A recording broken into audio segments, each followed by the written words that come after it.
Hoy nos vamos a meter de lleno en una transformación radical, casi. Casi como pasar de un universo a otro en la forma de entender el poder y la justicia. Suena bien. Y lo haremos analizando un caso muy concreto. El salto que dio Colombia de su constitución de 1886 a la de 1991. Un salto enorme. Para arrancar, quiero plantear una pregunta que creo que es la clave de todo. A ver. ¿Qué pasa cuando un sistema es impecablemente legal, cuando todo se hace según las normas, pero la gente en la calle siente que ya no es justo? Uf, ¿En qué momento la legalidad, pues eso, deja de ser suficiente? esa es la pregunta del millón. Y es justo el viaje que vamos a hacer hoy. Vamos a desgranar cómo se pasa de un sistema donde la ley era, bueno, la reina absoluta. La protagonista. Cambio total en las reglas del juego. O sea, que estamos hablando de dos sistemas operativos completamente distintos. Me gusta esa analogía. Por un lado, el de 1886, donde la protagonista era la ley, así, con mayúsculas. Totalmente. Y por otro, 1991, donde el centro de gravedad se va a la Constitución. La idea es ver qué significa eso en la práctica. ¿Qué cambia para la gente? Vamos. Pues vamos a ello. De acuerdo. Pues empecemos por el principio. Por ese modelo de 1886, el llamado Estado Legal de Derecho. Si leo bien entre líneas el material que hemos preparado, la prioridad de este sistema no era exactamente proteger mis derechos como ciudadana. No iba por ahí. Suena más a un manual de instrucciones para que los políticos se organizaran entre ellos. ¿Voy bien encaminada? Vas perfectamente encaminada. El objetivo principal era organizar el poder.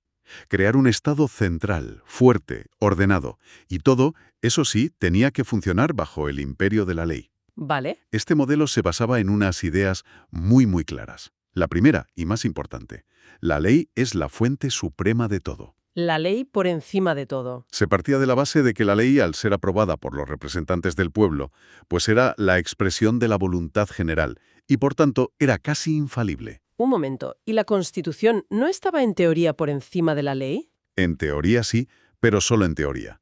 En la práctica era más un marco político, una declaración de principios, muy generales. Un documento bonito. Exacto. No era una herramienta que un juez pudiera coger y aplicar directamente para resolver un caso. Y eso nos lleva al segundo pilar, que es crucial. Los derechos eran de configuración legal. Configuración legal. Eso suena muy técnico. A ver, ¿qué significa en la vida real? Significa que un derecho escrito en la Constitución, por ejemplo, el derecho a la educación, era solo una promesa. Una promesa. Sí, no existía de verdad hasta que el Congreso no aprobaba una ley que dijera exactamente cómo, cuándo y para quién existía ese derecho. Sin esa ley, El derecho era... un brindis al sol. No podías ir a un tribunal a exigirlo. O sea, que tenías los derechos en lista de espera hasta que a los políticos les apeteciera, bueno, desarrollarlos con una ley. Exactamente. Y el tercer pilar es la consecuencia lógica de todo esto, el papel del juez. ¿Qué pasaba con los jueces? Se le veía como la boca de la ley. Su trabajo era casi robótico. Coger el artículo de la ley que correspondía y aplicarlo al caso, sin más. Sin pensar. Sin pensar si el resultado era justo, si la ley era desproporcionada o si chocaba con algún principio constitucional. El juez era un técnico, no un garante de la justicia. Me viene a la mente una analogía que aparecía en nuestros apuntes, A ver, que ese sistema era como una gran empresa con un organigrama perfecto sobre el papel, pero sin un departamento de control de calidad ni un servicio de atención al cliente. es perfecta esa analogía. Todo muy ordenado, pero al final el cliente, o sea, el ciudadano, estaba bastante desprotegido. Se conseguía una estabilidad aparente, pero a un coste altísimo. Un coste altísimo, sí. Centralismo, un poder casi ilimitado del gobierno de turno y un control sobre ese poder muy débil. Vale, entiendo el modelo. Era estable, pero frágil. Si duró más de 100 años, no se cae de un día para otro. Tuvo que haber señales de agotamiento, grietas muy profundas. Las hubo, claro. ¿Qué fue lo que finalmente lo rompió? Es que las grietas eran estructurales, estaban en los cimientos del edificio. El sistema era como un coche diseñado para ir por una autopista perfecta, pero la realidad del país era un camino lleno de baches. Y no tenía herramientas para eso. Ninguna. Hablamos de décadas de violencia política, de gobiernos que abusaban de la figura del estado de sitio para gobernar por decreto. suspendiendo derechos casi de forma permanente. O sea, usaban una herramienta legal, el estado de sitio, para saltarse la legalidad ordinaria. Justo. Y a eso súmale una enorme exclusión social, económica, y la sensación generalizada de que las decisiones importantes se tomaban sin ningún tipo de control real. El poder ejecutivo a su aire. Hacía y deshacía. Y ahí es cuando la gente empieza a darse cuenta de una paradoja terrible. Una ley puede ser aprobada siguiendo todos los pasos legales, ser perfectamente válida. Y al mismo tiempo, Y al mismo tiempo, ser una herramienta para cometer una injusticia flagrante. ahí está el cortocircuito. La legalidad ya no es garantía de legitimidad. El debate cambia. Ya no es solo quién manda, sino con qué límites, quién controla al que controla. Exacto. Si llega un punto en que la sociedad exige un cambio de reglas, no solo de jugadores. Y esa exigencia es la que abre la puerta a la Constitución de 1991. Un reinicio total del sistema. Y llegamos a 1991. Se habla de un cambio de modelo, no de una simple reforma. ¿Cuál fue la idea revolucionaria, el concepto que lo puso todo patas arriba? Pues la idea es, en apariencia, sencilla, pero sus consecuencias son enormes. Es esta. La Constitución deja de ser un poema Ajá. y se convierte en una norma jurídica de verdad. La norma más importante de todas. Y esto significa que es directamente aplicable, vinculante para todos. Y que cualquiera puede usarla. Cualquiera, cualquier juez y cualquier ciudadano puede usarla para defender un derecho o para cuestionar una ley. Pasa de ser el telón de fondo a ser la protagonista de la obra. Vale, la Constitución se vuelve la jefa de todo. En los papeles que hemos revisado, a esto lo llaman supremacía constitucional real. Sí. Suena imponente, pero ¿qué significa real en este contexto? ¿Es que antes la supremacía era de mentira? En cierto modo sí, era una supremacía simbólica de boquilla. Ahora se vuelve real porque, y esta es la clave, la Constitución penetra todo el sistema legal. Penetra. Sí, ya no está solo en la punta de la pirámide, sino que sus principios y derechos irradian hacia abajo e impregnan todas las leyes, decretos, sentencias. El control ya no es solo de forma. Ya no es si se siguió el procedimiento. No. Ahora es de fondo. El contenido de esa ley es compatible con la dignidad humana, con la igualdad, con la libertad. Entendido. Y el otro gran pilar de este nuevo modelo es la centralidad de los derechos fundamentales. Esto sí que parece el corazón del cambio. Es el corazón y el cerebro. Es el llamado giro de los derechos. Los derechos fundamentales dejan de ser promesas en una lista de espera y se convierten en derechos de verdad, exigibles aquí y ahora. Murallas contra el poder. Justo. Se convierten en murallas que limitan el poder del Estado. El sistema entero se recalibra con un nuevo propósito. Ya no es solo organizar el poder, sino controlarlo para garantizar la protección de la persona. Y en las fuentes mencionan la acción de tutela. Esto suena a que es la herramienta clave de todo este cambio. Es la materialización de ese giro. ¿Podemos poner un ejemplo práctico? ¿Qué podría hacer una ciudadana con esta herramienta que antes era impensable? Totalmente. Imagina que a una persona en un hospital público le niega un tratamiento vital porque una norma administrativa, una de bajo rango, lo prohíbe. Vale. Antes de 1991, esa persona tendría que iniciar un juicio larguísimo, que podría durar años, y probablemente moriría esperando. Se quedaría sin el tratamiento. Exacto.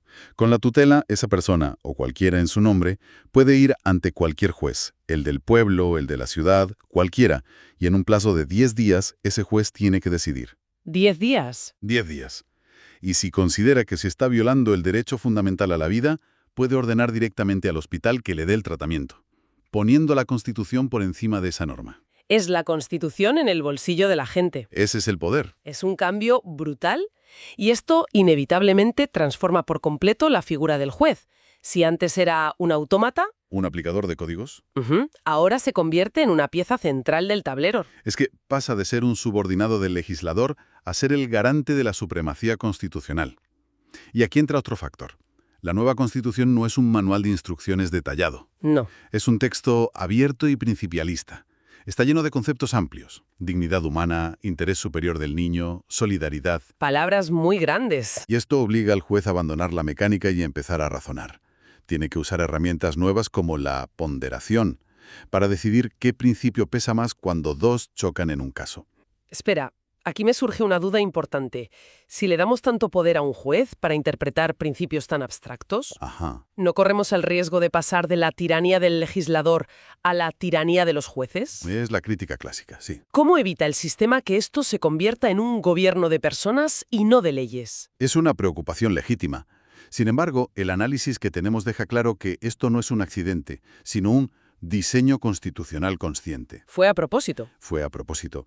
El sistema de 1991 se construye sobre la idea de que se necesita un poder, la judicatura, que haga de contrapeso y que pueda proteger a las minorías de las decisiones de las mayorías políticas. No es un cheque en blanco, entonces. Para nada.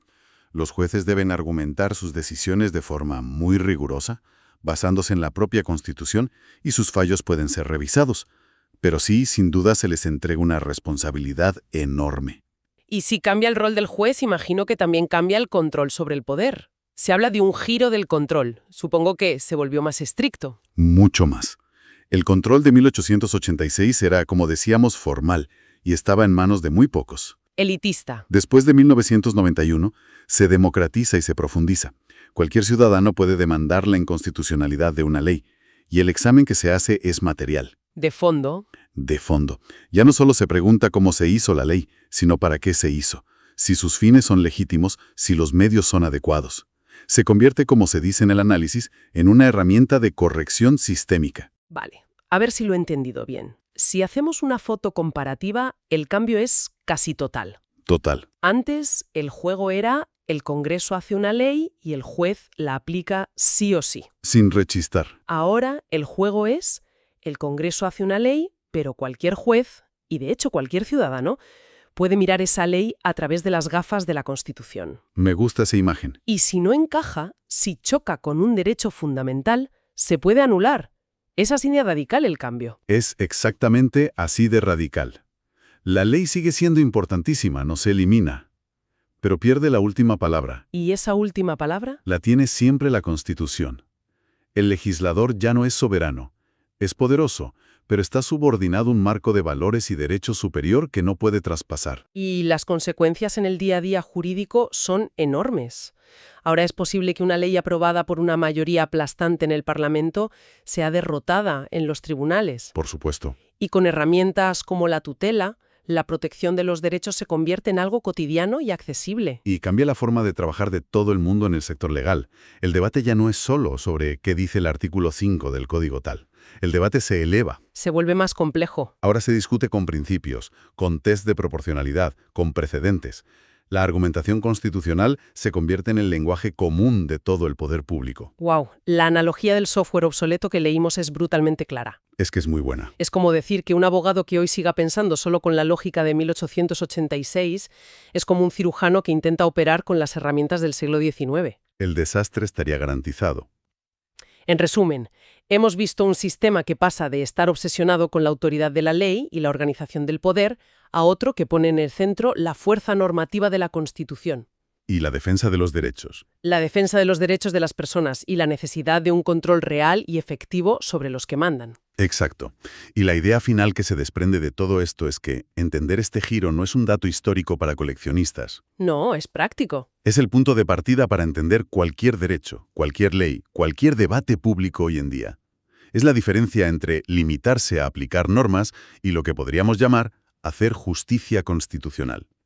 Y como siempre, nos gusta terminar con una idea para darle vueltas, una pregunta que surge de toda esta conversación. Adelante. Si la Constitución se basa en principios tan grandes como la dignidad, la igualdad o la solidaridad, y estos principios a menudo chocan en un caso concreto, ¿cómo decide un juez cuál tiene más peso en esa situación?